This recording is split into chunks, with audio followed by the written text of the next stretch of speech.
Vale, entonces nosotros hasta el momento lo que veníamos señalando es una valoración psicológica, que en esa valoración psicológica nos concentrábamos en un aspecto cognitivo y en un aspecto de la salud mental.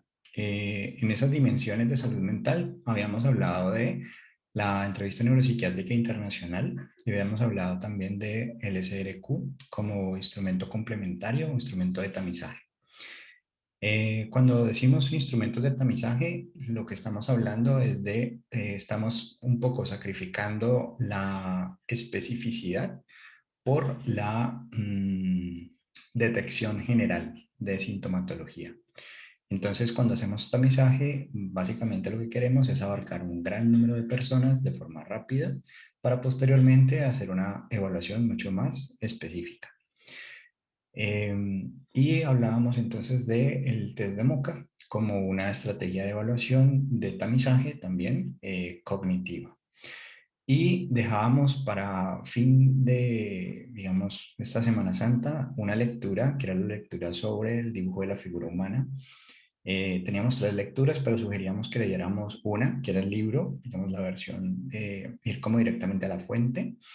Y en esa fuente, entonces, es como donde nos vamos a concentrar el día de hoy. El test de la figura humana hace parte de unos instrumentos que se consideran test proyectivos. Los test proyectivos tienen una característica importante y es que, como vamos a ver ahorita en un momento, inclusive seguramente algunos de ustedes tendrán pues, preguntas sobre los dibujos, cómo los podemos interpretar y demás, es que en los instrumentos proyectivos, gran parte de la destreza clínica depende, es decir, de la detección o no detección, de la interpretación o sobreinterpretación, depende en gran medida de mi habilidad, es decir, de cómo yo leo ese dibujo, cómo yo interpreto ese dibujo. Por lo tanto, la prueba proyectiva, si bien nos da mucha información sobre el otro, sobre el paciente que estamos evaluando, no necesariamente esa información va a ser al 100% certera. ¿A qué nos referimos? ¿Por qué lo decimos? Porque vamos a encontrarnos que dentro de la calificación vamos a encontrar datos contradictorios. ¿A qué me refiero? Que, por ejemplo, eh, una cabeza, digamos, omitir partes del rostro, ¿no? Elementos del rostro, de la cara, normalmente se asocia con problemas de relacionamiento social. O sea, se ha observado en pacientes que tienen dificultades sociales. Pero también no dibujar, ¿vale? También el no dibujo de partes del rostro también se ha encontrado en pacientes normales, es decir, pacientes que no presentan dificultades sociales. Entonces ahí tenemos una contradicción. Tenemos, por ejemplo, se omitió la nariz o se omitió la boca o se omitió los ojos, ¿vale? Y ese mismo signo gráfico aparece tanto en pacientes con problemas sociales como en pacientes normales, ¿vale? O sea, lo que acabo de decir lo he simplificado un poco más, como para que sea un poco más fácil de entender la contradicción. ¿Cómo así que una misma señal, o sea, un mismo indicador, puntúa para normales y para personas con problemas? ¿Cómo así? Y entonces eso es algo que nos lo vamos a encontrar de manera recurrente dentro de los test proyectivos, que nos corresponde a nosotros. Y aquí, digamos, no va a ser un asunto como tan que estamos solos, sino que lo que nos corresponde a nosotros es que si, por ejemplo, tenemos un signo gráfico que apunta en una dirección, por ejemplo, omitió las partes del rostro, si apunta en una dirección, ¿qué dirección nos está apuntando? Nos está apuntando en la dirección de que puede existir problemas de relaciones sociales, conflicto con las relaciones sociales, ¿vale? Si tenemos esa situación, entonces no podríamos nosotros a pie puntillas, es decir, apostarle el 100% de toda nuestra interpretación a decir que este paciente muy seguramente tiene problemas sociales. ¿Por qué? Porque no es un buen elemento confirmatorio, pero ya encontramos un signo gráfico. Entonces, ¿cuál sería nuestra tarea a continuación? Buscar más signos gráficos que soporten la hipótesis que tenemos de interpretación. Es decir, si yo estoy creyendo que el paciente que estoy haciendo la interpretación de su dibujo, de su test proyectivo, apunta en la dirección de que hay problemas de relacionamiento social, pues yo voy a mirar dentro del dibujo otros signos gráficos que me lleven a pensar en problemas de relación social. Por ejemplo, omitir las manos, esconder las manos, omitir brazos, es decir, elementos que están dentro de la relación con el otro, que tienen que ver con el contacto y las relaciones. Entonces, si yo ya encuentro dos signos gráficos, por lo menos, tengo mayor fuerza o mayor peso, mayores evidencias para afirmar que mi paciente tiene problemas de relacionamiento social, ¿vale? Ahora, eso lo podemos hacer al interior del instrumento, o sea, figura humana comparado con figura humana, es decir, voy a comparar la cabeza con las manos, con los ojos, con los pies, etcétera, etcétera. O sea, voy a estar mirando la figura como tal y voy a estar mirando cómo dibuja el otro sexo, es decir, el segundo dibujo. Y voy a comparar y voy a contrastar para reafirmar la interpretación que estoy haciendo. Eso, digamos, que es lo que yo debería de hacer dentro de mi interpretación. Pero lo interesante de los instrumentos para nosotros es que nosotros no soportamos nuestras conclusiones o nuestra evaluación en función de un solo instrumento. Es decir, nosotros por lo menos tenemos una entrevista que ha recogido una historia clínica, tenemos otra entrevista estructurada, que es la entrevista neuropsiquiátrica internacional, y tenemos también el test de Montreal, el MOCA. Y con esos tres elementos, con esa entrevista que recogí, con la entrevista estructurada y con el MOCA, yo tengo información que me permite tratar de entender por qué el dibujo tiene esta forma, ¿no? Tiene esa característica. Y que me permite entonces soportar con mayor peso, con mayor lógica, eh, mi interpretación. Entonces, básicamente, nuestra tarea en el apartado de análisis cualitativo del informe consiste en que cada instrumento podría ser asemejado a un personaje de una historia. Entonces, nosotros no sabemos de qué trata la historia, no sabemos cuáles son los nudos, ni cómo empezó, ni cómo es su desenlace, pero cada personaje tiene su propia versión de los hechos, ¿no? Cada personaje, es decir, cada instrumento tiene una versión sobre la persona. Y nosotros, cuando hacemos la entrevista de su historia clínica, tenemos una versión de su historia, de los hechos que han pasado antes de la evaluación. O sea, ¿quién era este paciente antes de la evaluación? Y hemos también recolectado datos sobre posibles hipótesis o posibles causas que desencadenan ese motivo de consulta. Hasta ahí digamos que tenemos como una estructura de la cual hemos venido como aplicando y avanzando. Entonces, lo interesante y por qué, digamos, es importante aplicar todo esto en un caso, porque teóricamente nos puede quedar muy claro, pero hacer el clic implica que nosotros tengamos realmente pues un motivo de consulta, ¿no? Cuando le pedimos el favor a alguien, cuando decimos, bueno, quiero practicar, me consigo a alguien, normalmente el motivo de consulta se convierte en voy a darte a ti un resultado acerca de cómo se encuentra tu salud mental y cognitiva principalmente. ¿Y cómo lo vamos a hacer? A través de estos instrumentos.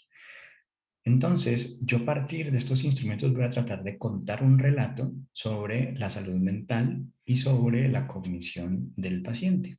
Entonces, desde esa perspectiva, yo tomaría qué información me aporta la entrevista neuropsiquiátrica internacional. Entonces, la información que me aporta la entrevista neuropsiquiátrica internacional, yo la puedo colocar en el apartado de resultados cuantitativos. Entonces, yo voy a decir, el instrumento que utilicé se llama entrevista neuropsiquiátrica internacional y sirve para una evaluación del estado de salud mental.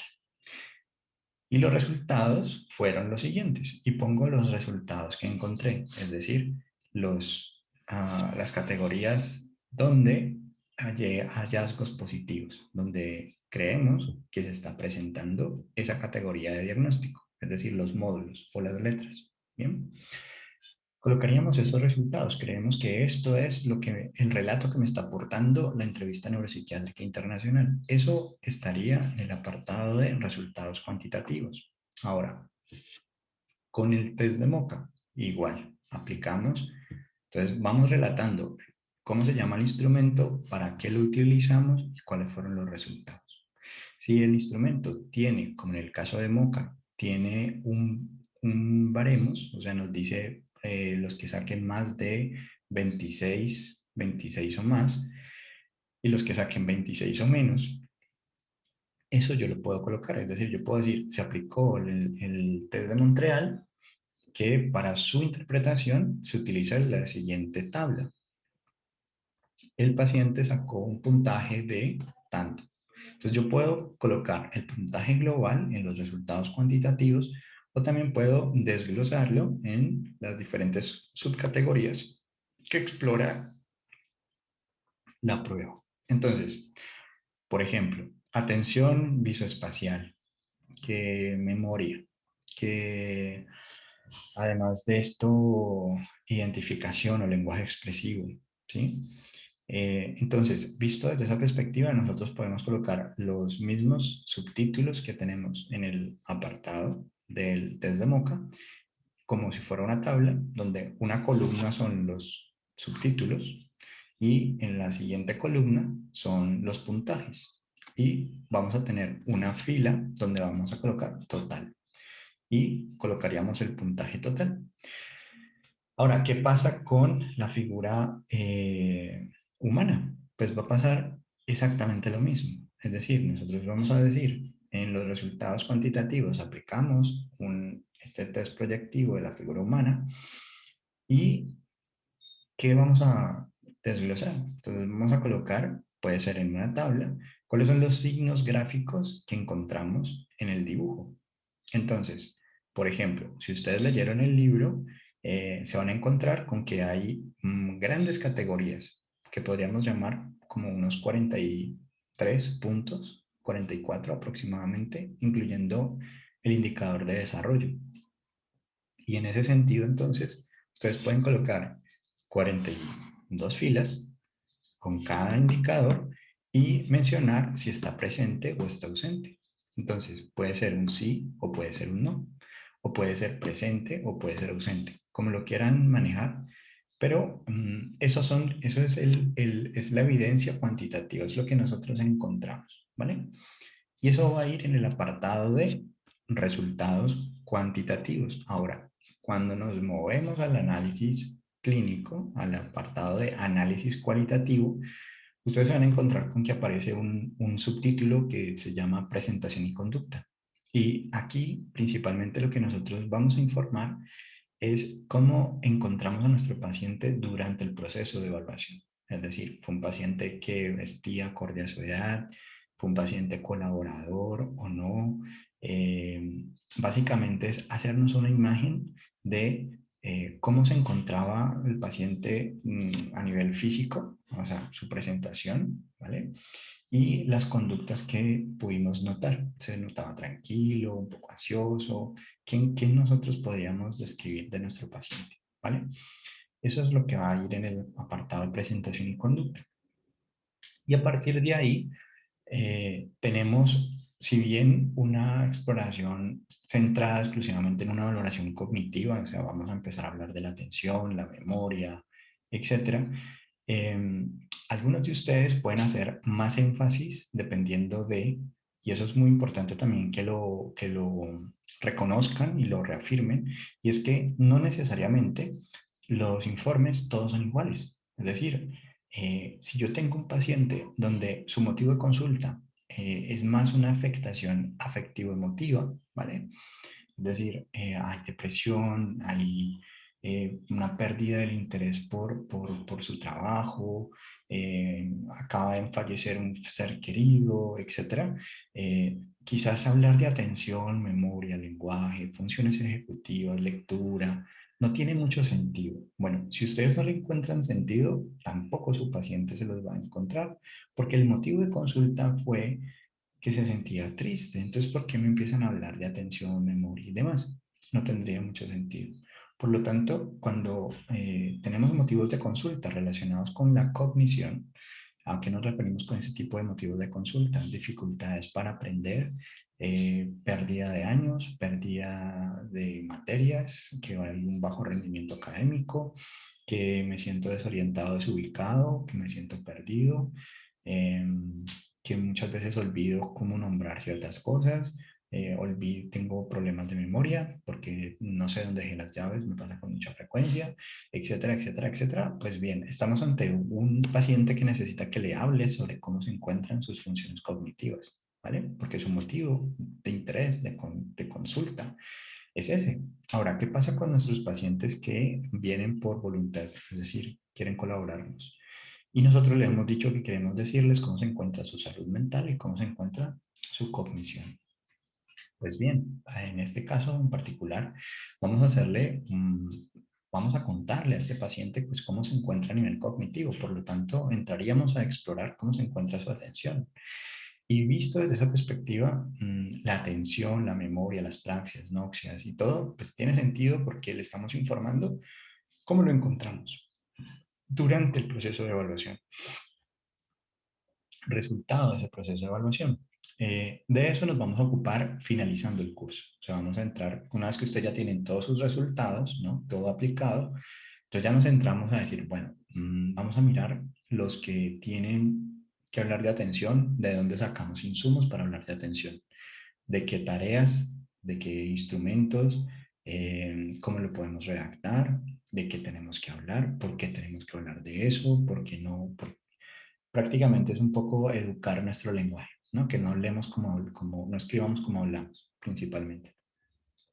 El tema del día de hoy, pues es que terminemos de esclarecer la figura humana, ¿vale? Pero quería como hacer esa estructura como para que tengan presente cómo vamos a organizar nuestro informe o cómo debería de estar quedando sus informes.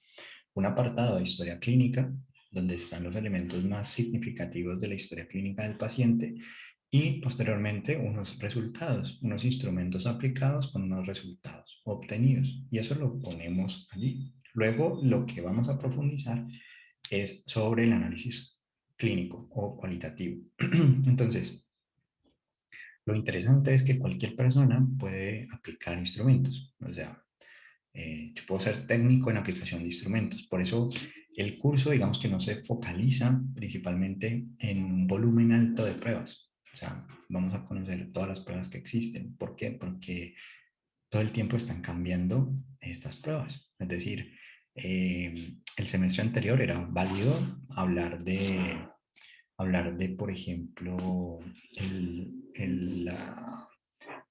test el Banfe, el Banfe 2. El Banfe 2 era un instrumento de valoración de funciones ejecutivas que de hecho, si el tiempo nos da, pues lo vamos a retomar, a tomar. Pero el año pasado, o sea, el semestre anterior, finalizando el semestre, salió el Banfe 3, ¿no? Entonces, digamos que uno dice, bueno, si nos focalizamos en pruebas, pues muchas veces, ¿qué es lo que nos queda? Que perdemos el sentido de la evaluación.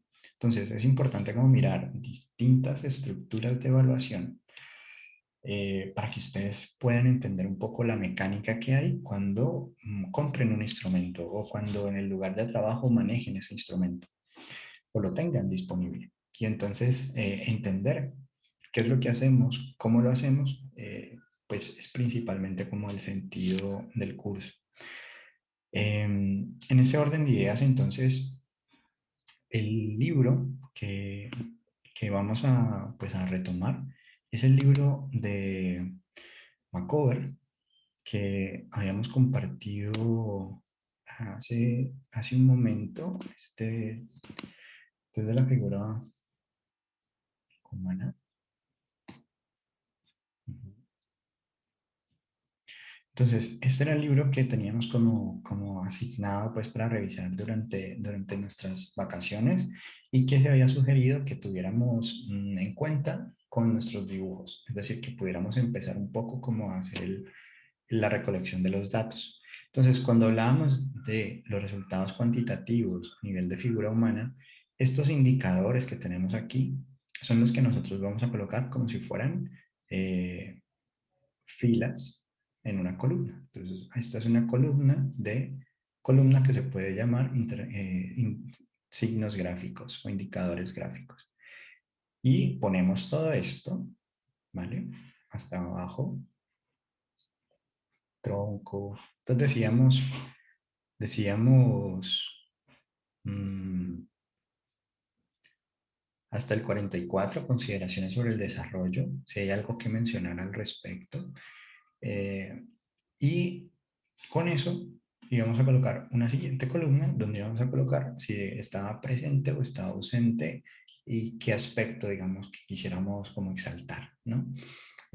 Por ejemplo, yo podría decir que la cabeza está un signo presente, sí, está presente, pero sería muy interesante también que yo mencionara allí mismo, pues, cuál es el signo, ¿no? Que me llama la atención. O sea, ok, lo que encontré presente es una cabeza pequeña, por ejemplo, o una cabeza excesivamente grande para el cuerpo, ¿vale? Porque es importante que lo pongamos allí dentro de presente ausente complementariamente, porque muchas veces cuando nosotros estamos escribiendo el análisis, ¿vale? Si bien hay algo que nos va a ayudar mucho, es decir, por ejemplo, ¿qué nos va a ayudar mucho? Los, los ensayos de diagnóstico clínico. ¿Por qué? Porque nos dice, por ejemplo, un paciente con depresión tiene estas características gráficas, un paciente con esquizofrenia tiene estas otras, y así sucesivamente.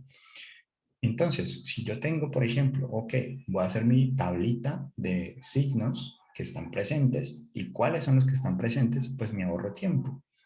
Me ahorro tiempo porque no tendría que volver sobre el dibujo, sino que ya quedaría de una sola mirada, de forma rápida, si está presente algún indicador en la cabeza y cuál indicador encontré, ¿vale? O sea, ¿a qué me estoy refiriendo cuando digo presente? ¿O a qué me estoy refiriendo cuando digo sí? Eh, ¿Listo? Entonces vamos a mirar pues en detalle, digamos que cada uno de los puntos que están aquí, en términos de lo que nosotros podemos inferir, haciendo alusión también a lo que advertíamos hace un momento, que este instrumento me relata una historia y esta historia pues está hecha de elementos, de algunos, digamos, personajes que interactúan. Entonces, cada indicador gráfico debería confirmarme la interpretación o la historia que yo estoy haciendo sobre el paciente, porque finalmente la interpretación es una historia. Es decir, cuando tú dices paciente de 20 años, es como si estuvieras diciendo, érase una vez un hombre de 20 años. Ahora, ¿qué vamos a decir sobre ese paciente? Todo ese soporte se está basando principalmente en la valoración que tenemos eh, del instrumento, basándonos en el instrumento mismo o en los diferentes instrumentos aplicados. ¿Por qué es importante que reconozcamos esto? Porque a veces nos quedamos o nos casamos con un solo instrumento. O sea, como que obviamos que el otro instrumento está contradiciendo lo que este instrumento me está diciendo. Es algo así como si en un instrumento no me aparecen signos de enfermedad mental. Por ejemplo, en la entrevista neuropsiquiátrica internacional no encontré ningún signo de categoría de diagnóstico. Es decir, no hay presencia de ninguna nosología, ¿vale? Pero en la figura humana encuentro que sí, que tenemos un paciente que hay, no sé, por decirlo de alguna forma, puede ser depresión, ¿vale? Entonces, ¿qué puede estar pasando? ¿Qué puede estar pasando si un instrumento me dice que hay depresión y otro instrumento me dice que no la hay? ¿A cuál le creo más? Y entonces ahí recuerden el triángulo que hacíamos un poco sobre evaluación. Decíamos, una cosa es, poníamos el triángulo y entonces decíamos, la evaluación depende de tres factores o de tres elementos que yo tengo que considerar: el sujeto, los instrumentos y el ambiente. Y en ese sentido, entonces uno diría, ¿será que cuando yo apliqué la figura humana había un ambiente más íntimo que cuando hice la entrevista? Y entonces a las preguntas que hacía no me contestaba de forma honesta y sincera, ¿vale? O si el dibujo como tal, como estrategia de evaluación, es menos amenazante, menos preocupante para el paciente y permite, digamos, ver con mayor tranquilidad, mayor comodidad, o se relaja, digamos que no está como a la defensiva. Entonces, como no está a la defensiva, emerge pues lo que hay, lo que es. Entonces, eso es algo que nos puede pasar, es algo que a veces no quisiéramos que nos pasara, o sea, a nosotros nos gustan las cosas pues fluidas, fáciles, ¿no? Que apliquemos y todo nos diga que sí, que lo que estamos pensando es, pero a veces nos toca pensar un poco más, elaborar un poco más y eh, mirar el caso como tal, es decir, lo que tenemos en la historia clínica más lo que tenemos en los diferentes instrumentos, como para corroborar. Y a veces, muchas veces, necesitamos consultar literatura. A veces tenemos casos que nos llevan a leer, que nos ponen a leer, que nos ponen a decir, no entiendo por qué se da esto. Y miramos en la literatura qué otros casos hay reportados que nos ayuden a entender un poco mejor la situación. Entonces, vámonos directamente a lo que veníamos en particular. Entonces, si ustedes encontraron también en el dibujo, perdón, en el libro, también les decía que también es posible hacer más dibujos, es decir, 4 dibujos, por ejemplo, que hacer un dibujo libre, por ejemplo. Realmente existen muchas formas de aplicar la figura humana, pero nosotros vamos a quedar con la tradicional, ¿vale? Es decir, la de 2 dibujos. Si dibujo un hombre, a continuación dibujará a una mujer. El tiempo, si bien no hay un tiempo límite, el tiempo también nos da información un poco respecto a cómo es el proceder del paciente. Es decir, es un paciente que tiene una ejecución lentificada y si es lentificada, o sea, demorada, ¿a qué se puede estar debiendo? Se puede estar debiendo a ser obsesivo compulsivo, a querer ser perfeccionista, a borrar de forma repetitiva y quererlo hacerlo mejor. Y entonces nuestro lugar ahí es recordar un poco, que recuerde que se trata del mejor dibujo, ni se trata del más bonito, se trata de que dibuje una persona. ¿Vale? Entonces, ¿qué nos corresponde a nosotros hacer? Y esto es por eso tan bonito de nuestra labor, porque al principio nos toca empezar a leer punto a punto, punto a punto. Yo la sugerencia que les hago es que lo hagan así, punto a punto. ¿Por qué? Porque muchas veces pasamos por alto, o sea, buscamos páginas que nos simplifican la cosa. Entonces nos dicen, bueno, si tiene depresión, tiene estos indicadores. Si tiene, que de hecho, lo que les mencionaba, pues está acá al final. Mm, Al final de ¿qué punto vamos? 21, 30, 35. Entonces, neuróticos, por ejemplo, deprimidos. Bueno, eso digamos que es, digamos que una síntesis, ¿vale? Para nosotros orientarnos, pero la recomendación es que nosotros hagamos el recorrido, o sea, hagamos el recorrido de revisar categoría por categoría para entender mejor qué es lo que vamos encontrando. Así como cuando ustedes se quieren comunicar con alguien que no habla su idioma y ustedes empiezan como a buscar la manera de comunicarse. En este momento el mundo interior está en otro idioma, en otro lenguaje para nosotros. Y la idea es empezar como a descifrarlo, ¿vale? ¿Y cómo lo desciframos? Cogiendo cada elemento y revisando si está presente o no ese elemento y qué significa, porque cada elemento nos da información de ese mundo interior, de esa psique, ¿bien? Entonces, el primer elemento es la cabeza. La cabeza como tal se entiende como un elemento central dentro del dibujo, porque normalmente se reconoce como un lugar del yo, es decir, somos en tanto tenemos cabeza. Por tanto, cuando hay, o sea, debería, en teoría, en términos de personas normales, presentar casi siempre énfasis, es decir, identificarse claramente, verse claramente ese dibujo, ¿no? Como tal de la cabeza. No debería de costarnos encontrarlo, no debería encontrar, dificultarnos a nosotros poder decir, esta es la cabeza, este espacio, este dibujo como tal.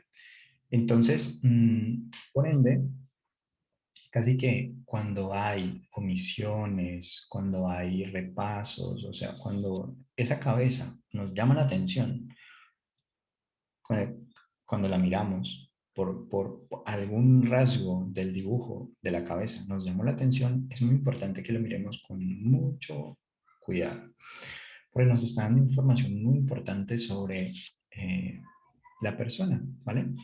En ese sentido, por ejemplo, nos vamos a encontrar con que las cabezas grandes en relación al cuerpo o cabezas pequeñas en relación al cuerpo, normalmente están asociadas con la forma en que la persona se está viendo a sí misma.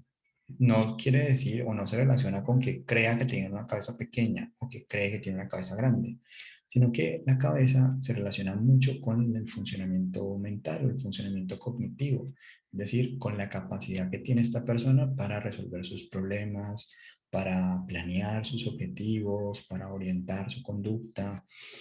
Es decir, se considera una persona inteligente o no, ¿vale? Una definición de inteligencia que a mí particularmente me atrae mucho es la definición que ofrece Howard Gardner respecto a la inteligencia. Y Gardner, digamos, dice que la inteligencia es la capacidad que tenemos nosotros de resolver problemas que son relevantes para nuestra cultura. Al poner eso de que son relevantes para nuestra cultura, pone el acento en términos de qué, de que si en mi cultura es importante que yo resuelva un parcial y eso me hace inteligente, pues bien. Pero si en mi cultura ser inteligente es que yo devuelva bien la devuelta en un semáforo, pues bien, o sea, es tan inteligente el que devuelve bien la devuelta en un semáforo que el que presenta parciales y saca 5. Bien.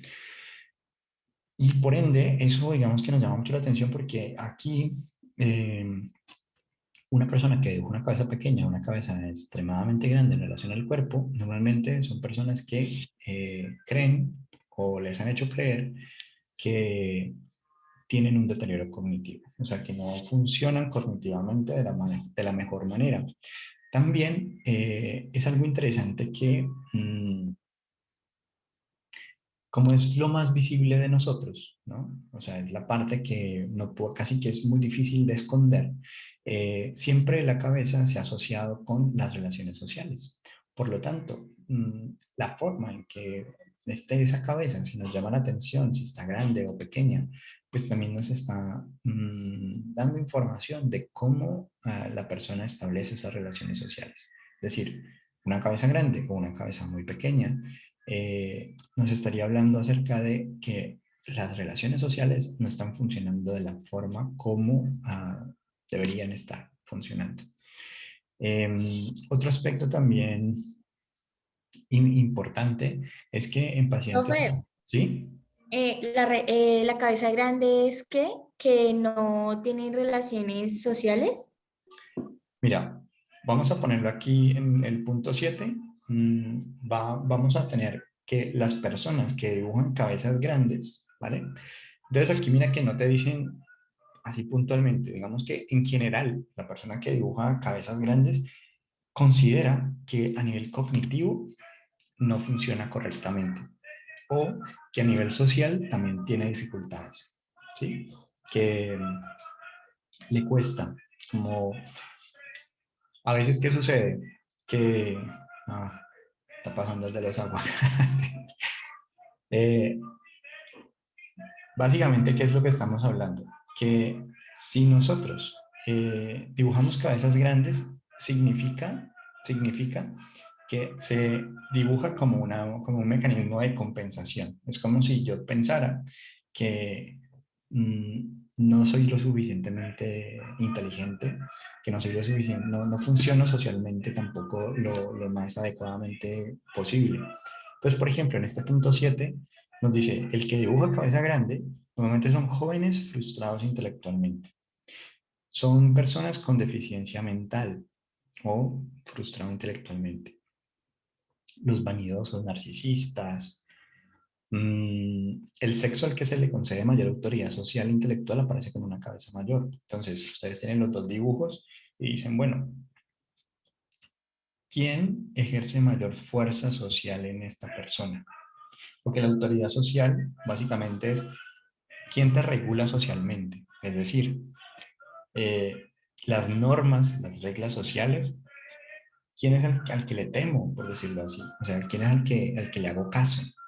Entonces, si es la madre la que tiene una mayor tamaño, ¿no?, de la cabeza versus el dibujo del sexo masculino, entonces nos estaría diciendo que es esa madre quien ha ejercido su función social, o sea, quien ha regulado socialmente a esta persona, ¿no? Mm, bueno, los niños que son, pues los monigotes, yo no sé si ustedes han visto alguna vez un niño pequeño dibujando, normalmente son bolitas y palitos. Entonces, normalmente las cabezas grandes en relación al cuerpo son propias de niños pequeños. Por ende, cuando un adulto dibuja una cabeza más grande en relación al cuerpo, nos está indicando pues esta dificultad a nivel intelectual o a nivel social, ¿sí? Mm, También dice que los niños varones, cuando, cuando dibujan a su madre o dibujan la figura femenina, normalmente tienden a dibujarla también con una cabeza más grande. Mm, Bueno, este apartado, este punto 8 que está aquí, el dibujo como último rasgo de la figura humana, normalmente son personas con trastornos de relaciones interpersonales. Pero ¿qué sucede? Como nosotros hacemos la evaluación a distancia, pues nosotros habíamos dicho que le pedíamos a la persona que por favor pusiera la cámara y nos permitiera ver cómo realizaba el dibujo, pero a veces eso no sucede. O sea, en teoría suena muy bonito, pero en la práctica puede que eso no llegue a pasar. Y pues obtenemos al final el dibujo terminado. Entonces, este apartado como tal, pues no podríamos nosotros decir eh, si fue la última cosa en dibujarse o la primera cosa en dibujarse, a menos que nosotros entrevistemos al paciente con el listado de preguntas que tenemos por acá arriba. ¿Cuál fue la que más le preocupó? ¿Cuál fue la, la parte más fácil de dibujar, la más difícil? ¿Cuál fue la que más te gustó? Etcétera, ¿no? Y con la narrativa acerca del dibujo, pues también eh, nos da información. Pero en ese de la última parte, pues a menos que le preguntemos cuál fue la última parte, nos basaríamos en lo que nos dice. Y él se puede equivocar, él pudo haber dibujado otra parte de última y nosotros al estar preguntando sugerimos, ¿no? Como la cabeza fue la última parte que dibujaste, es diferente a preguntar cuál fue la última parte del cuerpo que dibujaste.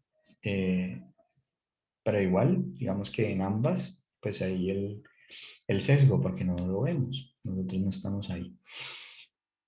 Mm, las niñas dibujan cabezas más grandes y brazos más cortos, manos más pequeñas, piernas cortas, pies más pequeños de lo que lo hacen los niños.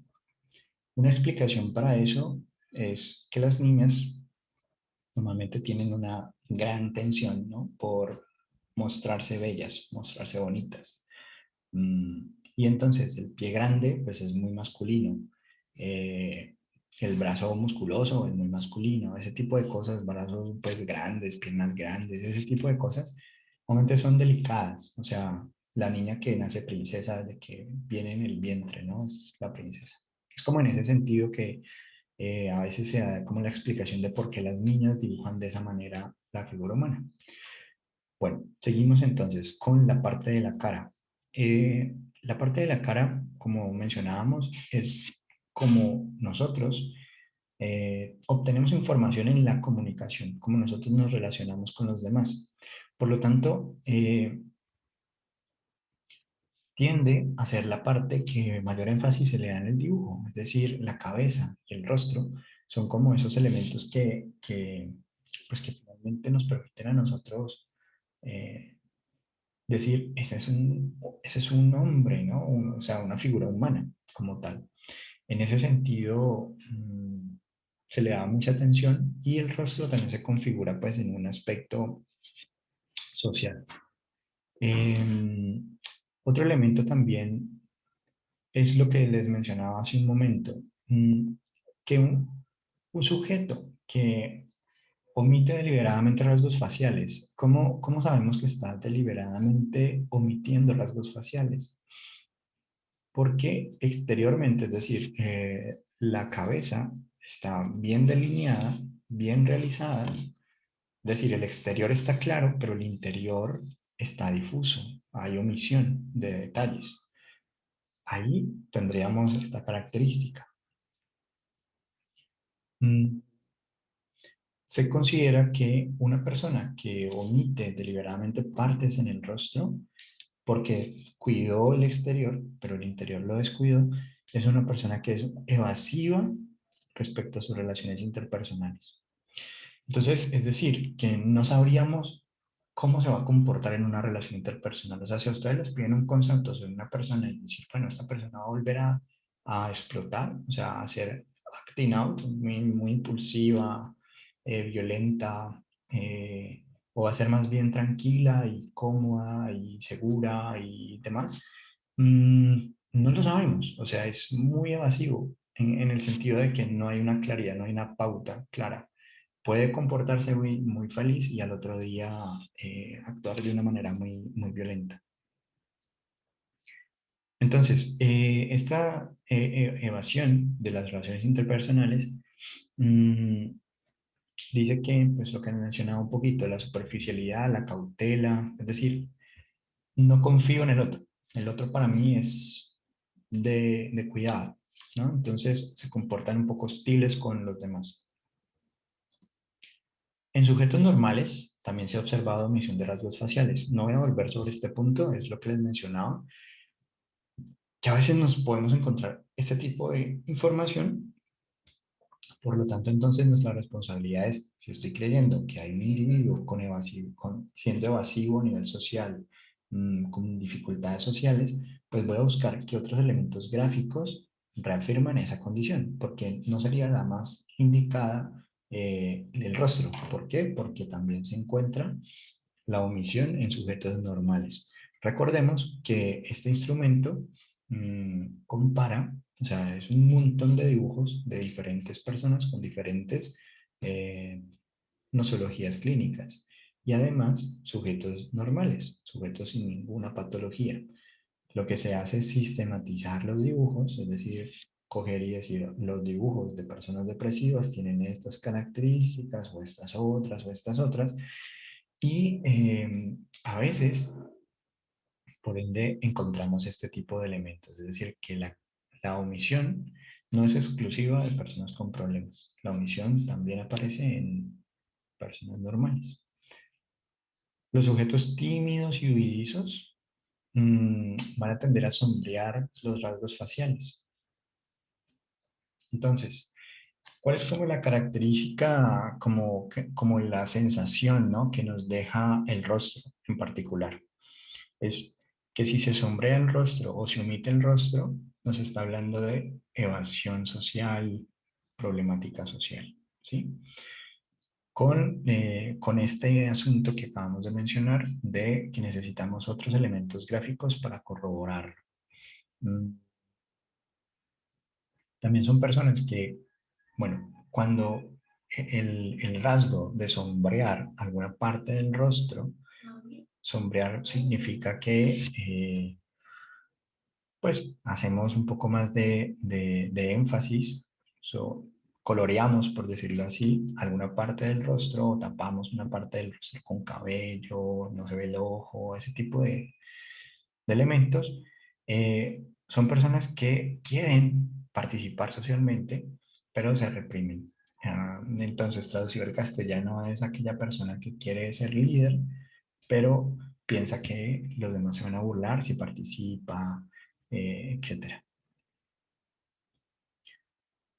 Mm, bueno, sí, digamos que pensaba en un ejemplo de película, pero eh, pues son personas así, ¿no? Personas que se les asigna, por ejemplo, ser líderes y dicen, no, yo prefiero que sea otra persona el líder. Los que hacen énfasis a los rasgos faciales, es decir, repintar, por ejemplo, algún rasgo facial, mucha fuerza en el rasgo, o sea, que se nota demasiado el rostro, ¿no? Mucho énfasis en el rostro. También son personas que han tenido o tienen una idea de que siendo dominantes socialmente, agresivos, o sea, como que soy así y que es como han, digamos que construido un poco su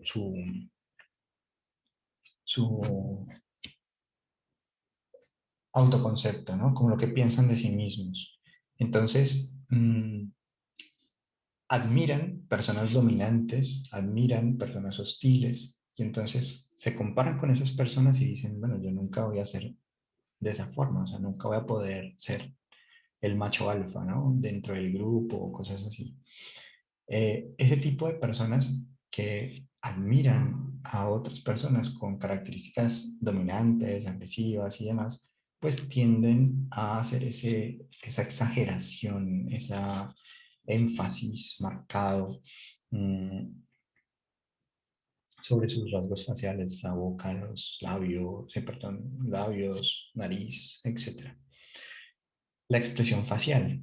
Entonces, miren que, o sea, esto que estoy haciendo con ustedes, el tiempo yo no sé si nos dé para revisarlo todo, pero esta es como la invitación a que lo vayamos mirando así, ¿no? Punto a punto, que si surge alguna duda, pues me la comuniquen, pero que vayamos como cubriendo la figura humana como en sus apartados.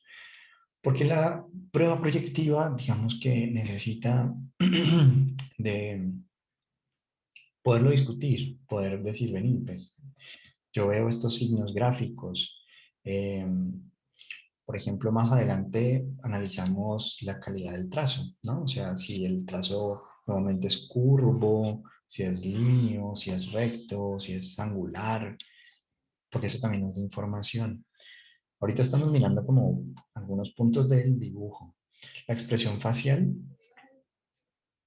es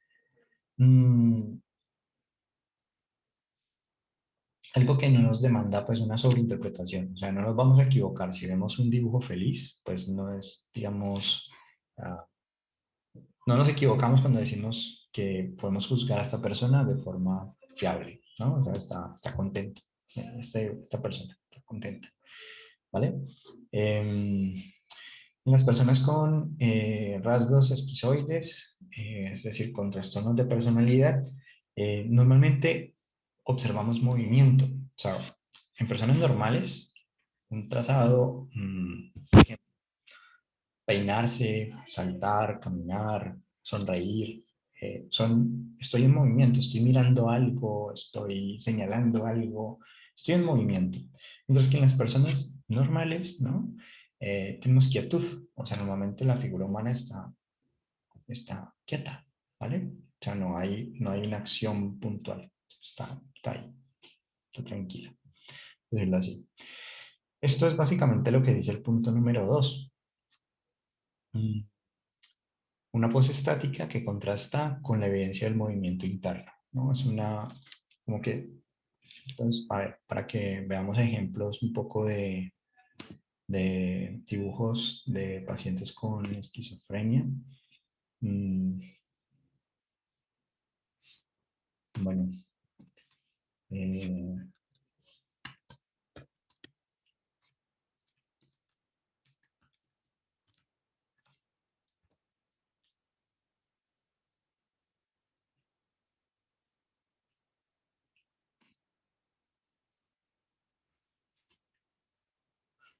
Entonces, por ejemplo,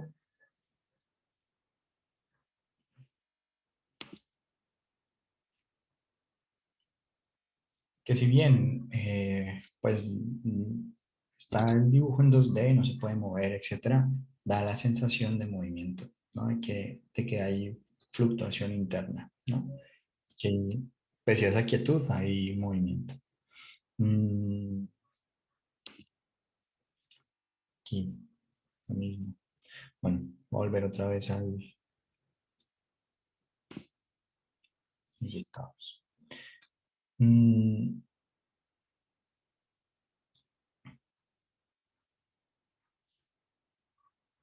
Profe, sí. ¿desde qué edad se puede aplicar esto?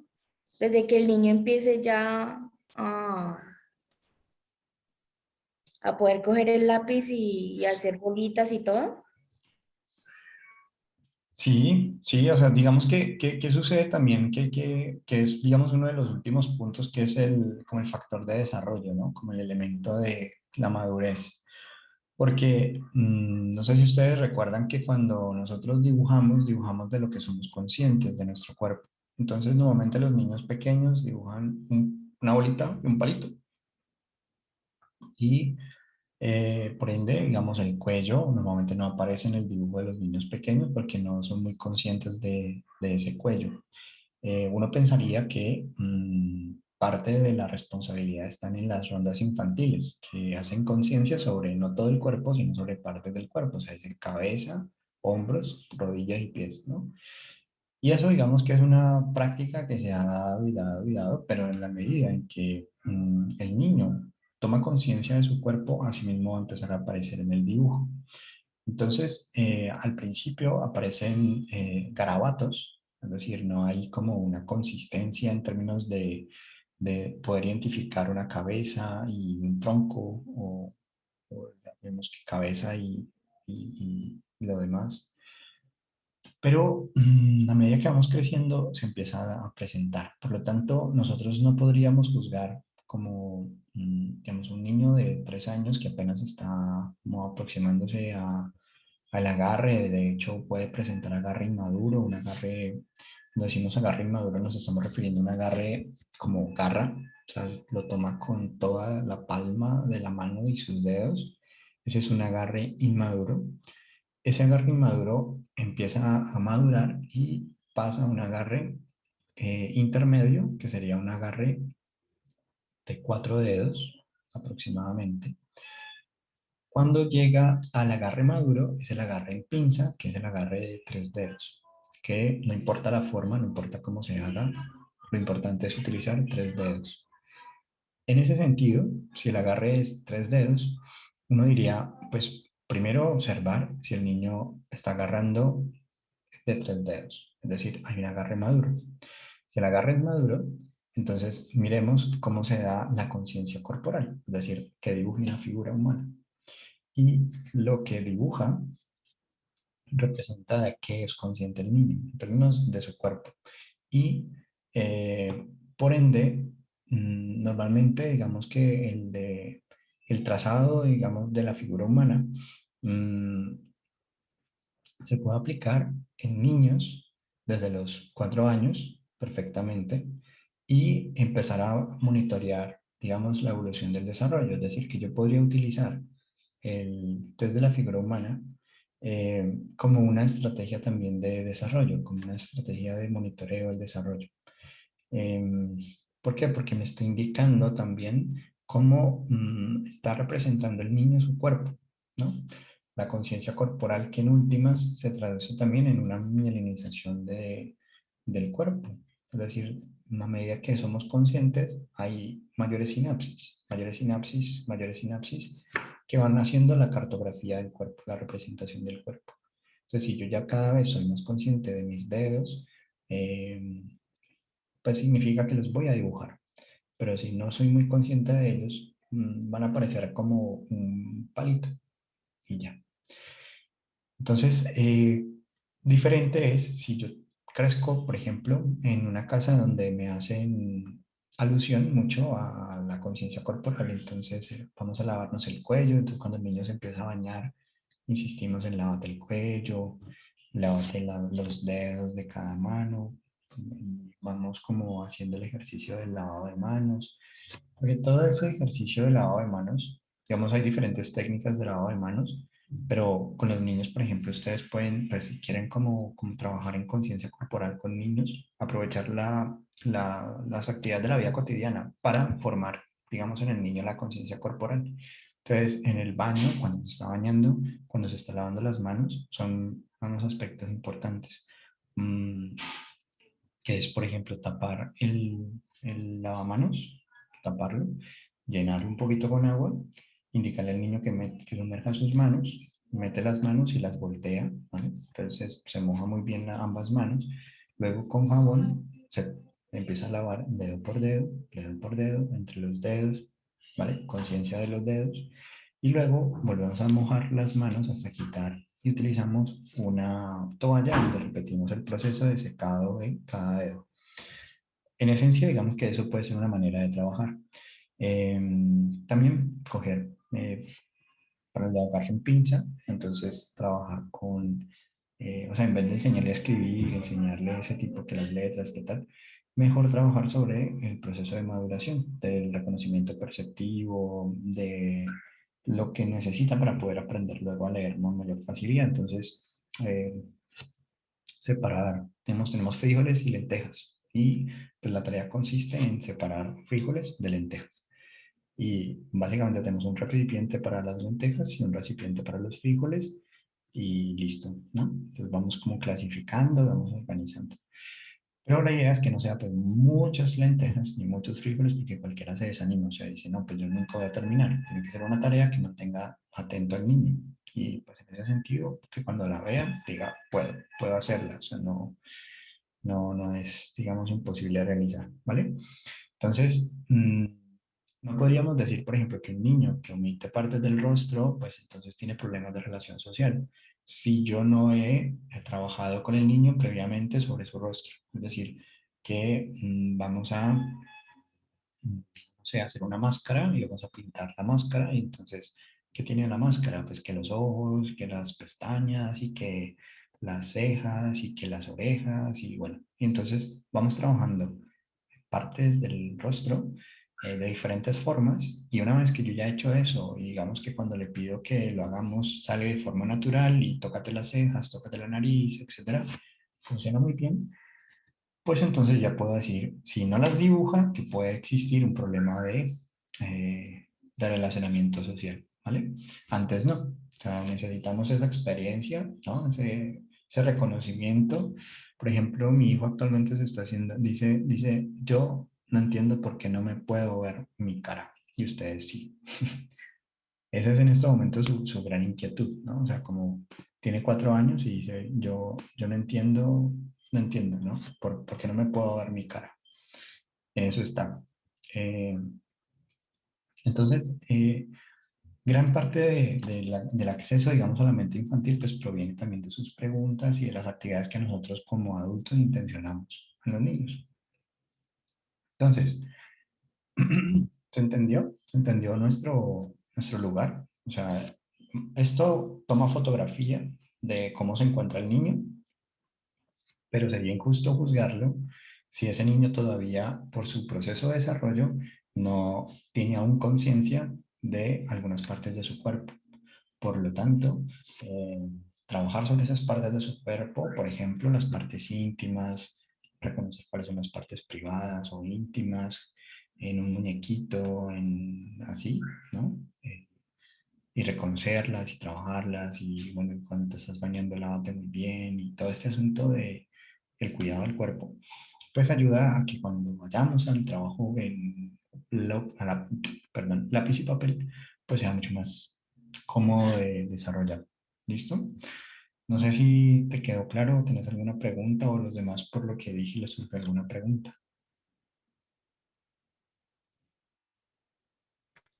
No, profe, ya, gracias. ¿Vale? Vale. Entonces, ahí normalmente pues hay unas líneas que se utilizan, pero es más como para mostrar pues las características del rostro. Eh, por ejemplo, esto es una característica que ni yo pues dibujaría, ¿no? O sea, eh, mostrar pues un poco este asunto de la nariz y los labios y ese pliegue que tenemos allí. Eh, pero bueno, es algo que típicamente se utiliza como para mostrar esto. Mm, Cuando se dibuja de perfil, ¿sí? Mm,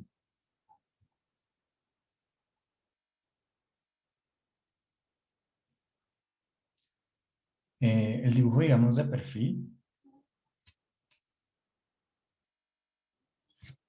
bueno, aquí digamos que no es que se dibuje de perfil, es el énfasis o el acento que se le hace a alguna parte de la cabeza, del dibujo de la cabeza. Pero bueno, me voy a adelantar un poquito. Cuando dibujamos de perfil, normalmente también son sujetos que tienen dificultades para el relacionamiento social, mm, que les cuesta, digamos, el mostrarse completamente, ¿no? Es como una parte te permito ver y otra parte, o sea, escondo, digamos, una parte de mí. Ahora, en este aspecto que tenemos aquí, es ese acento o esa énfasis que se le hace a la frente, ¿vale? Digamos que si yo, por ejemplo, tomo una hoja de papel y la estoy mirando de lado, de perfil, o sea, el dibujo que acabo de ver y lo pongo y lo miro eh, de un lado o del otro, voy a mirar que en esa zona de la frente hay como mayor énfasis. Otra manera de hacerlo es voltear la hoja y tocar con mis dedos y mirar dónde hay mayor énfasis. ¿Mm? Como si fuera una persona ciega, ¿no? Yo, como evaluador. Entonces, volteo la hoja y pongo mis dedos y miro dónde hay como mayor fuerza, ¿no? Como que se hunde más la hoja. Entonces, si la frente o el área occipital se enmarcan fuertemente, son estas personas que saben que tienen una muy buena capacidad intelectual. O sea, consideran que son muy inteligentes. ¿Sí? Mm,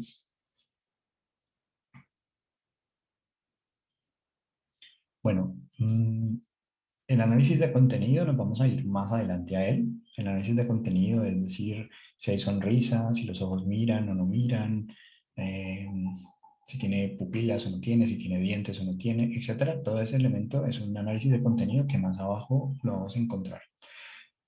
Vamos con la boca. Entonces dice que la boca aparece en dibujos de niños casi tan tempranamente como la cabeza. Un énfasis en la proyección de la boca puede estar expresado por omisión, refuerzo, tamaño especial, forma especial, sombras, borraduras o desplazamiento. Es decir, los énfasis se entienden como omisiones, es decir, el omitir la boca significa que hay un énfasis ahí, hay un conflicto ahí, difícil de hacer. Repasarla, repintarla, sombrearla, borrarla, desplazarla, ponerla en un lugar diferente, son énfasis. El énfasis oral normalmente está en el dibujo de niños, individuos primitivos, es decir, individuos que hay un retroceso en el desarrollo, que están involucionando, que normalmente son niños que ganaron, por ejemplo, lenguaje expresivo, hablaban y de un momento a otro se devuelven en el desarrollo del lenguaje. Normalmente eso sucede cuando hay nacimiento de hermanitos. A veces, digamos, el niño que cuando nace el hermano quiere volver a ser cuidado, amamantado, apachuchado, pues lo mismo que está viviendo su hermano pequeño, empieza a tener o adquirir comportamientos de esa etapa del desarrollo. Em, Alcohólicos y personas deprimidas, hay un énfasis oral. La boca, como se considera una fuente de satisfacción sensual, mm, las dificultades sexuales, es decir, pacientes que, digamos, tienen orientaciones sexuales diversas, que tienen identidades sexuales también diversas, eh, que pues, pueden tener también desviaciones sexuales, pedófilos, acosadores, violadores, etcétera. Eh, Énfasis, digamos, en la boca. Un énfasis excesivo en la proyección de la boca se relaciona con alimentación, síntomas gástricos, lenguaje indecente y arranques de mal humor. Entonces, cuando enfatizamos la boca, por lo que decíamos anteriormente, borrarla, moverla, etcétera, nos está hablando entonces de pacientes o que tienen problemas con la ingesta de alimentos, o sea, anorexia o bulimia, pacientes que pueden súbitamente ser muy impulsivos, de muy mal lenguaje, ¿vale? Pérdida, digamos, de la regulación por parte del lenguaje. O sea, el lenguaje va libre, ¿no? Se dice lo que se piensa sin mucho filtro. Mm, la boca detallada con los dientes a la vista en el dibujo de un adulto se considera índice de infantilidad y agresión oral. A menudo se observa en dibujos de personas esquizofrénicas o histéricas. Los niños y los deficientes mentales también dibujan frecuentemente así. Entonces, el dibujo de los dientes en la boca, visiblemente, que se muestren esos dientes, pues nos estaría indicando un retroceso en el desarrollo, especialmente cognitivo o dificultades a nivel de trastornos de personalidad. Ocasionalmente, dibujar la lengua añade una señal erótica, asociada también a elementos primitivos, es decir, a una involución. Sin embargo, digamos que ocasionalmente, y ese ocasionalmente no lo podemos tomar a la ligera. ¿Por qué? Porque no es tan frecuente. O sea, no podríamos decir que una persona que dibuja lengua es igual a una persona que tiene problemas eróticos, ¿no? Entonces es como esto más otro elemento gráfico para corroborar. O sea, por ejemplo, esto más un énfasis en la boca. Ah, bueno, listo. Digamos que el énfasis en la boca por estos aspectos, sombreado, borradura, desplazamiento, omisión, etcétera. eh, bueno, no sé si puede existir una boca, o sea, una lengua sin boca, una omisión de boca, pero que aparezca la lengua. No lo he visto hasta ahora, pero pues, la probabilidad es, ¿no? Profe, una pregunta, en la de los dientes, por ejemplo, si dibuja un ejemplo, no los dientes así detallados, sino que es como un hueco, o sea, como si la boca tuviera como un hueco, o sea, como sonriendo, pero no le dibujan los dientes adentro, también implica lo de esquizofrenia y eso. No, si no aparecen dientes, no, porque hasta ahora digamos que nos está hablando, mira, por ejemplo, este es el punto que tú estás tocando, dice la boca cóncava, o sea, la boca que es un huequito, oralmente receptiva, se encuentran dibujos de individuos infantiles, dependientes, cuya dependencia está a menudo manifiesta en el desmedido énfasis sobre los botones. Entonces vamos a mirar si en ese dibujo en particular aparecen botones. Y si aparecen, pues son unos botones que están muy detallados, muy bien hechos, ¿vale? Y con eso digamos que se corroboraría, o prácticamente sería como la cereza en el pastel, de que es un individuo altamente dependiente. Por no decir que con una dependencia a la madre bastante fuerte, como de la figura materna, como si fuera un niño que se esconde detrás de su madre. Entonces, esta boca cóncava, sin dientes, sin nada, solo así huequita, es característica de estos dibujos infantiles o de personas dependientes. En el otro extremo hallamos la boca que está representada por una gruesa línea entrecortada, la cual significa agresión. Es decir, una boca cerrada, una boca que, que es una línea particular, agresión. Una variación de esta línea se observa cuando el individuo comienza a presión considerable, pero se retira rápidamente de la hoja, de modo que trae como resultado el dibujo de una boca pesada pero breve. La interpretación de esto sería que el impulso hacia la agresión verbal es fuerte, pero la represión hace que el individuo se retire cautelosamente.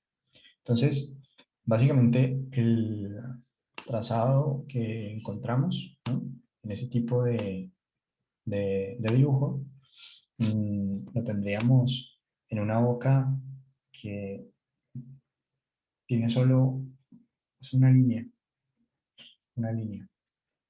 que esa línea puede entrecortarse, pero pues la virtualidad no nos permite mostrar como la fuerza, el acento, ¿no? La marcación, la firmeza con la que se hace el trazado.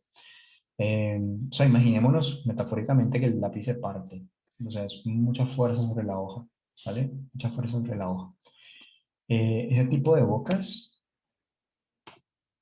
que se separan de un momento a otro, pues nos está diciendo entonces que opera esta represión, esta, como no es lo adecuado, no es adecuado mostrar esta agresión, ¿no? Pero podemos tomarlo así. Podemos también tomar entonces las líneas entrecortadas, o sea, esta que tenemos acá, una agresión verbal, o sea, una persona agresiva, bocas de solo una línea, ¿no? Sea que termine la línea, sea que se entrecorte. Si se entrecorta, represión. La línea simple de una boca ha sido observada en los dibujos de perfil con una marcada expresión de tensión, como si estuviera cerrando la boca apretadamente contra algo. Esto ha sido observado en dibujos de individuos quienes han tenido experiencia de felatio. Eh, ¿Qué sería experiencia de felatio? Sexo oral, ¿no? Sexo oral. La línea amplia, tornada hacia arriba de una boca, dando el efecto de un payaso haciendo muecas, se observa frecuentemente en dibujos de muchachos y en representaciones infantiles de la figura humana.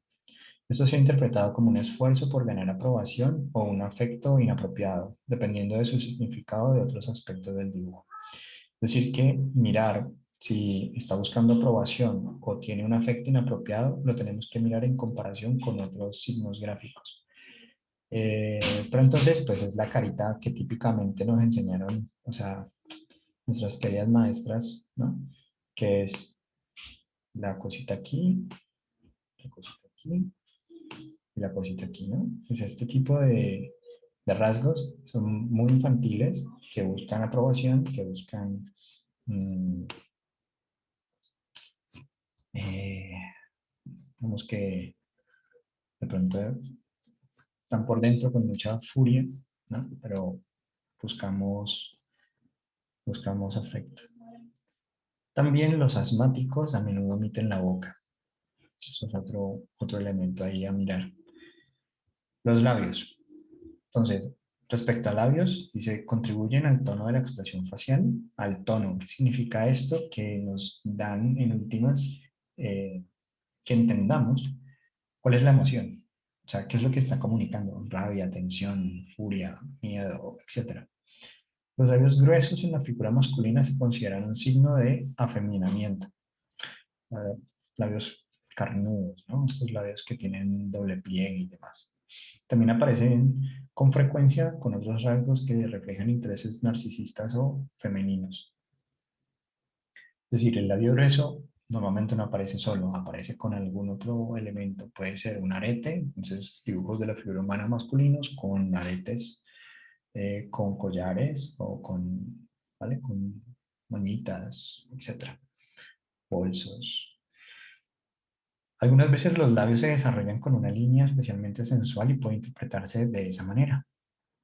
Los labios de la figura masculina difieren de los de la femenina. Eh, Esto es lo esperado, que haya una diferenciación entre el labio que dibujé en la figura masculina y el labio que estoy dibujando en la figura femenina. Los labios como arcos de Cupido, en combinación con otros rasgos excesivamente cosmetizados, los observamos en dibujos de muchachas sexualmente precoces. Bueno, la sexualidad precoz implicaría que un inicio temprano de la sexualidad, es decir, niñas que a los 11 años, 10 años, 12 años, 9 años ya han tenido su primera relación sexual. Eh, una línea fuera de lugar colocada entre los labios a manera de una pajita o un palillo de dientes. Aparecen dibujos con una historia de erotismo oral en las relaciones sexuales. El erotismo oral significa básicamente que el placer se busca a través de la boca. Por lo tanto, pues va a existir mucho sexo oral, Va a existir comer, digamos, algún tipo de psicotrópico, utilización de algún tipo de elemento oral, pues para sentir placer, ¿no? La más cruda y específica concentración erótica sobre los labios o boca la observamos en dibujos con gran falta de madurez. Entonces, el énfasis sobre los labios, por decirlo de alguna manera, pues nos está indicando personas inmaduras. Inmaduras principalmente en términos sexuales, pero aquí con este punto 8, pues nos están hablando es de una inmadurez en términos cognitivos, o sea, en términos de cómo está concibiendo el mundo, su vida, los demás, etcétera. El énfasis erótico anal es usualmente indicado por la inclusión de un llamativo cigarrillo o cosa similar en la boca. Bueno, las pruebas proyectivas normalmente tienen un corte bastante psicoanalítico.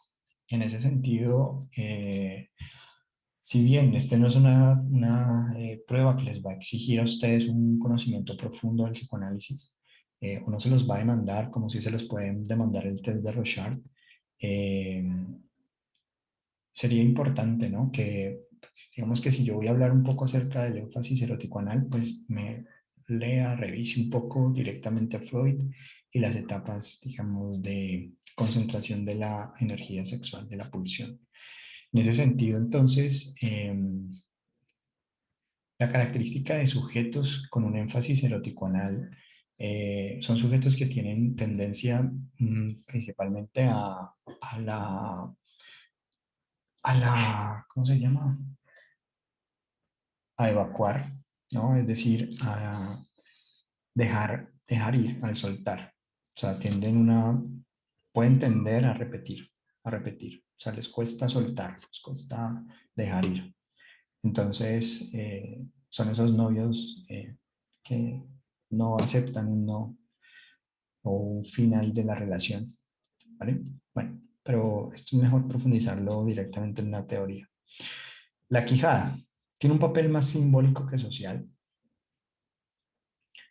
Entonces, en ese sentido es este simbolismo que es lo que nos está implicando a nosotros, que representa para nosotros. Normalmente la quijada define o, digamos, un rostro masculino, pues tiene normalmente el masculino, así el macho, pues tiene como la mandíbula con hundida, ¿no? Entonces uno ve el Capitán América o los dibujos, pues, de superhéroes y cosas así, con las quijadas, pues, aquí hundidas, estos hombres así que hacen eh, pues muchos ejercicios y demás. Entonces es un poco como a nivel simbólico lo que queremos transmitir de dominancia a nivel de la fuerza física. De perfil, la quijada frecuentemente aparece borrada, reforzada, mostrando un cambio de línea o hecha para que sobresalga prominentemente. Tal cosa puede tomarse como una compensación por debilidad, indecisión o el temor a la responsabilidad. Entonces, estas quijadas que tienen esas características que acaban de mencionar ahorita, de borrados, énfasis, cambios, ¿bien? Eh, Nos está indicando entonces una percepción que tiene el sujeto sobre sí mismo de duda, ¿vale? Eh, si yo estoy optando para un cargo de alta responsabilidad, por ejemplo, pues difícilmente diría que se lo doy, ¿no? A una persona que tiene dificultades con este asunto simbólico de la fuerza y del liderazgo, por decirlo así. Mm, Este impulso también lo observamos en el reforzamiento de todo el perfil facial en contraste con líneas sutiles restantes. Entonces, la quijada sumado a un reforzamiento del perfil facial, ¿no? El perfil facial, ¿qué sería? La frente, la nariz y la boca, ¿no? Básicamente, si lo estamos viendo de perfil. O el contraste para nosotros puede decir, pues estos son los límites, ¿no? Del rostro. Aquí termina, ¿no? El rostro, aquí inicia el rostro. En esos casos también aplicaría el mismo asunto. O sea, duda, indecisión, debilidad, ¿vale? Con la responsabilidad. En tales casos, el impulso no es usualmente exteriorizado en la conducta, sino que es alimentado por la fantasía. En general, una interrupción en la línea o un marcado reforzamiento puede ser el sello distintivo de la quijada. En ese orden de ideas, lo que nos dicen aquí es que muchas veces estas personas desean ocupar esos lugares, ¿vale? O sea, lo fantasean, pero realmente no lo van a expresar, no lo van a exteriorizar en la conducta. Mm, Entonces, son personas que quieren ser líderes, que si les preguntas, lo quieren, lo desean, pero en términos de cuando puedan hacerlo, no lo van a hacer, porque no lo van a exteriorizar. Lo pueden soñar, imaginar, fantasear, pero no llevarlo a la práctica. Frecuentemente la quijada de la figura femenina es proyectada con bastante diferenciación a la de la figura masculina. Por ejemplo, los varones dependientes a menudo simbolizan la proyección de un mayor poder hacia la hembra. No solamente al dibujar una figura femenina más grande, sino al proporcionarle una quijada mucho más prominente.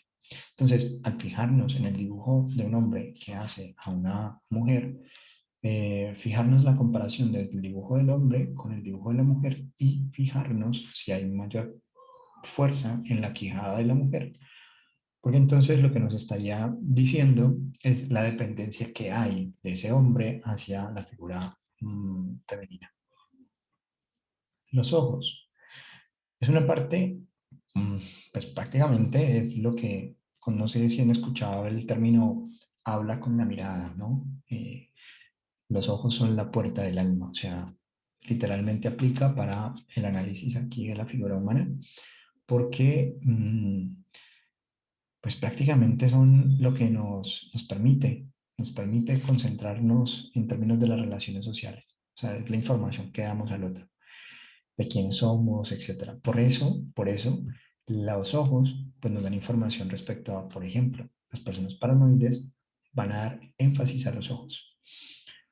¿Qué característica tienen los paranoides? Pues están todo el tiempo en una constante alucinación, ¿no? Una idea que puede estar repitiéndose respecto a ser observados, a estar siendo seguidos.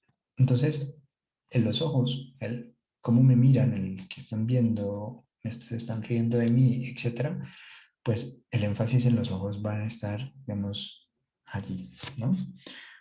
Mm, o sea, estos ojos tienen pestañas, tienen iris, tienen. O sea, podemos incluso hasta decir que la luz les da correctamente, ¿no? La sombra que se proyecta, etcétera. Son muy, muy detallados. Pues obviamente no llegar a ese extremo pues, de las sombras y las luces, pero por lo menos sí, digamos, un nivel de detalle bastante alto. Los sujetos algunas veces dibujan un ojo furtivo y sospechoso, sugiriendo así ideas de alusión. ¿Qué sería un ojo furtivo y sospechoso? Normalmente los ojos miran de frente, ¿cierto? Los ojos que miran con recelo no están mirando nunca de frente, ¿vale? O ojos que están de frente, pero con los párpados entrecerrados. ¿Mm? Ojos que quieren casi que sugerir un poco esta duda hacia el otro. Es decir, hacia poco ser el centro, ¿no? de atención. Vemos ojos penetrantes en dibujos que aparentan tener más la función de una actitud socialmente agresiva. Un poco la imagen que quisiera como que pensaran en este tipo de dibujos es estas personas que dicen soy así y qué. O sea, el ojo está muy, muy, muy, muy marcado, ¿no? No hay, por ejemplo, a ver,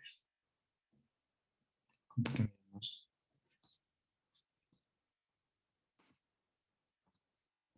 estos ejemplos.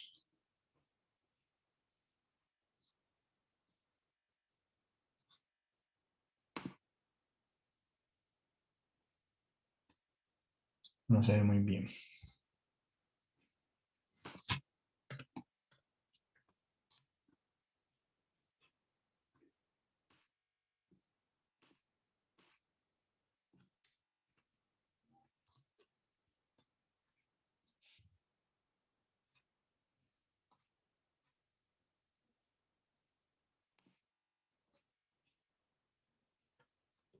ojos penetrantes.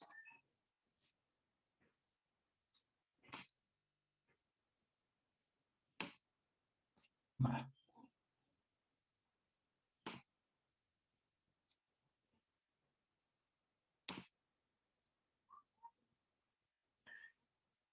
Vemos que dentro de ojos penetrantes son estos ojos que realmente nos...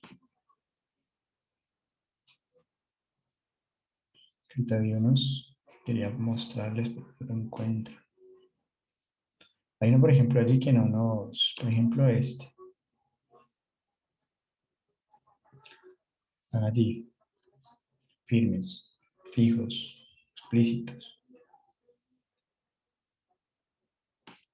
explícitos. ¿Sí? Pero estos no nos miran de frente, ¿no? Miran en una dirección distinta. Bueno, pero va a volver otra vez a donde nos encontrábamos.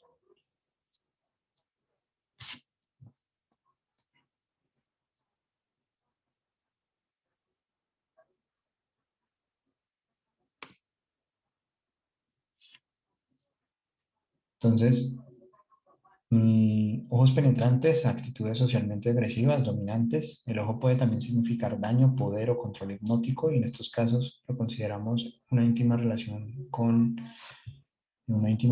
el cerebro. Porque digamos que estamos hablando un poco aquí de cerebro. Recordemos lo que hablábamos hace un momento sobre la maduración, digamos que los procesos de conciencia corporal y de milenización, pues dependen casi que la conciencia corporal depende de la milenización. El ojo grande, oscuro, acentuado o amenazante produce una imagen de hostilidad y de sospecha. Lo vemos en los paranoides. Generalmente las mujeres dibujan los ojos más grandes y elaborados que los hombres. Quizás, pues aquí, digamos, uno podría decir por qué, ¿no? Y quizás el asunto de cómo las ven, ¿no? Cómo son vistas las mujeres tiene mayor preponderancia, mayor importancia que para los hombres. Si bien esto no está aquí, pero pues uno, a eso es a lo que nos referimos cuando empezamos a pensar sobre los dibujos que hacemos, que encontramos, etcétera. El hombre con inclinaciones homosexuales, a menudo muy extrovertido, en su personalidad social puede dibujar grandes ojos con pestañas a la del hombre, en combinación con un destacado tacón alto. En otros casos, el área de la órbita del ojo, indicada por una línea, puede ser grande, pero el ojo en sí ser muy pequeño. Estos individuos pueden mostrar fuerte curiosidad visual, pero tienen alguna culpabilidad conectada con esa función, tal vez de naturaleza voyeurística. Es decir, estas personas que les da placer ver a otros, eh, observar a otros, morbosear a otros, pues, en últimas. Entonces, personas que ven porno, personas que alguien se está bañando y lo quieren mirar, que, bueno. En ese sentido, entonces, son ojos que tienen una órbita grande, ¿no? O sea, un círculo grande, pero el iris muy pequeñito, un puntito, ¿no? Bueno, hay sujetos que dibujan la figura con los ojos cerrados, como si deliberadamente se cerraran al mundo con el propósito de aislarse mejor en su propio narcisismo. Bueno, ojos cerrados, narcisismo, un poco. Una menos voluntaria y más aguda proyección del no ver es la omisión de la pupila y hacer el dibujo del contorno del ojo solamente. Entonces, ojos sin pupila. Dibujo del contorno del ojo solamente. En este dibujo el mundo no está cerrado al sujeto, sino percibido vagamente, como una especie de masa no diferenciada con pequeña discriminación de los detalles, como aquella persona que ve lo que quiere ver, ¿no? El ojo vacío es a menudo sintomático de inmadurez emocional y egocentrismo.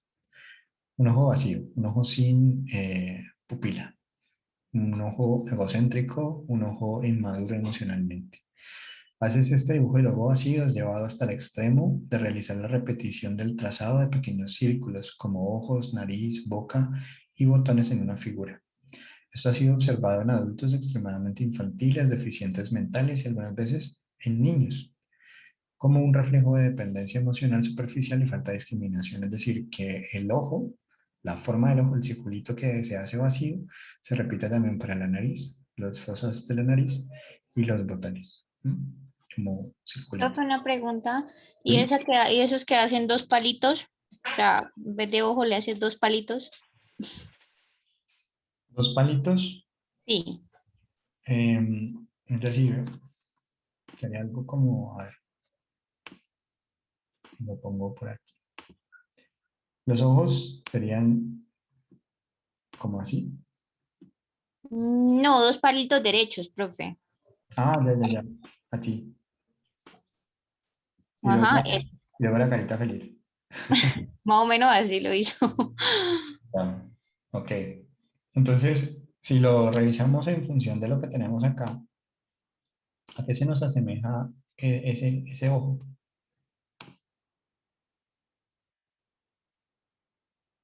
Porque mira que, por ejemplo, en lo que tenemos aquí, no, o sea, lo acabamos de revisar y no aparece ninguna, digamos, descripción que se le asemeje. La que más se le asemeja sería la de un ojo cerrado, ¿no? Es decir, no hay una apertura, no hay ojos que ven como tal. Entonces, mm, ninguna de los que tenemos hasta aquí le aparece. Pero normalmente, ¿qué nos hace pensar ese tipo de dibujo? Un dibujo infantilizado, ¿no? O sea, el dibujo infantil de la carita feliz, ¿no? El típico monigote que uno hacía como por salir del paso, ¿no? Por salir como rápido, sin muchos detalles. Entonces, si yo lo fuera, digamos, a calificar, yo lo calificaría como un ojo, bueno, es que estaría más por aquí, por un ojo cerrado,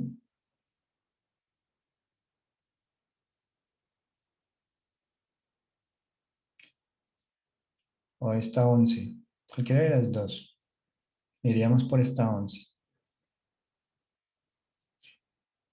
O sea, en síntesis, eh, ese rasgo gráfico me daría esto, inmadurez emocional y egocentrismo, ¿sí? Normalmente. Porque o sea, te hace pensar inmediatamente en un niño. ¿No? O sea, no sé cuántos años tiene, pero te hace pensar inmediatamente en un niño. Entonces, si es un adulto el que lo Tiene dibuja, 24.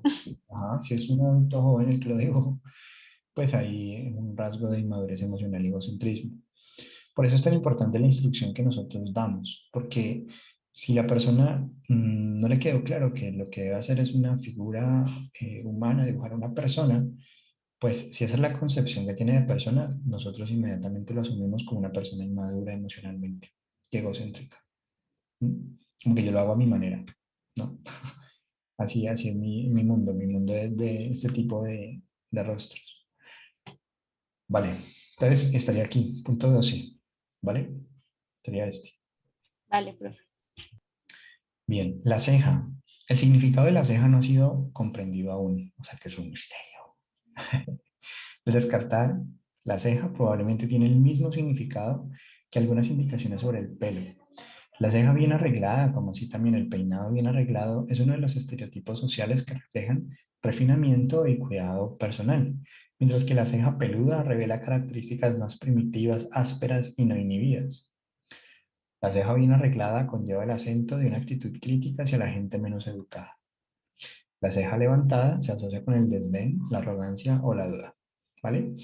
Entonces, miremos si tenemos cejas o no tenemos cejas en el dibujo y que de allí le aplicaría. Es una persona que la levantó, no la levantó, la puso pues, bonita, por decirlo así, o aparece súper cruda, que sería una persona un poco inhibida, ¿no?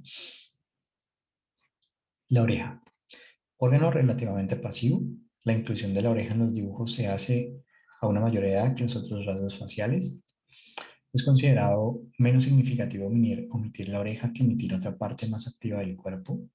Entonces, digamos que en este sentido, yo les decía que el dibujo de la figura humana también sirve para evaluación del desarrollo. Entonces uno diría, si se dibuja la oreja en personas más pequeñas, niños, pues nos está indicando que hay un buen desarrollo, porque normalmente aparecen personas de más desarrollo. No es típico en niños pequeños y más aún en adultos. Entonces, pero también nos dicen que se puede omitir, o sea, no es algo significativo. Pero pues igual vamos a revisar qué es lo que conlleva. Si la oreja se destaca por el tamaño, el reforzamiento de la transparencia a través del pelo, forma, colocación, borradura, indicaría una reacción a la crítica o a la opinión social, hasta alucinaciones auditivas, correlacionando a menudo el grado de distorsión de la oreja con la intensidad de la experiencia auditiva que refleja. Traducido al castellano, ¿qué quiere decir esto? Que una oreja gigante, grande, muy exagerada, implicaría de manera directa, porque es una correlación directa, la magnitud de lo que representa. Entonces, mucha importancia, o sea, una oreja grande, mucha importancia a la opinión social. Una oreja muy grande puede también representar que las alucinaciones auditivas son bastante fuertes, bastante importantes, o sea, al punto que cuesta acallar esas ilusiones auditivas, esas voces, por decirlo así. Es decir, mm, escuchamos las voces, ¿no? Entonces decimos, eh, digamos que mi voz como evaluador se pierde entre las otras voces. O sea, el mundo para esta persona está conformado por voces que escucha, que no necesariamente están presentes, que solo están presentes en su cabeza. Entonces, directamente se mira acá la oreja. El paranoide, con su cautela, sospecha y desconfianza, hace énfasis en la oreja en la mayoría de los casos. El esquizoide, con vagas ideas de referencia, a veces da un moderado énfasis a la oreja. A menudo, el individuo con conflictos homosexuales proyectará ideas de referencias y reacciones paranoides, poniendo énfasis específicamente en la oreja. El individuo susceptible a la ofensa y resistente a la autoridad puede también mostrar acentuación moderada en la oreja. Porque, o sea, todo el asunto también es un poco bueno, la oreja que representa, representa lo que nos dicen a nosotros de cómo comportarnos, qué hacer, cómo hacerlo, haz esto, haz lo otro. Por lo tanto, este asunto de la oreja, pues es básicamente una relación prácticamente directa con esta interiorización de la norma. El pelo, entonces, en cualquier momento nos va a sacar, así que yo voy a dejarlo hasta aquí. Que tendrían entonces los compañeros que empezar a como ir elaborando, ir haciendo esa tablita, ir colocando entonces cuáles son los indicadores que vamos encontrando. eh, y lo que vamos a hacer es algo parecido a lo que pasó hace un momento. Es decir, profe, tengo este dibujo, yo lo puntué que si estaba presente de esta forma y podemos hacer, yo puedo paurar, no compartir, o sea, pausar la grabación para que quede íntimo entre nosotros y compartimos el dibujo y lo decimos, bueno, sí, no, mira, yo miro esto, ¿vale? Porque lo que viene posteriormente, o sea, ahorita es como un análisis grueso, ahorita vamos a ir un poco más al detalle, que son sobre las líneas, los trazados. Entonces, la invitación es a que tengan sus dibujos y empiecen a revisarlos, para que cuando vayamos explorando vayan apareciendo esas dudas y las vayamos contestando. Les deseo un feliz resto de día y nos vemos. Bueno, Gracias, profe, que tenga buen día. igualmente. Bueno, profe, chao.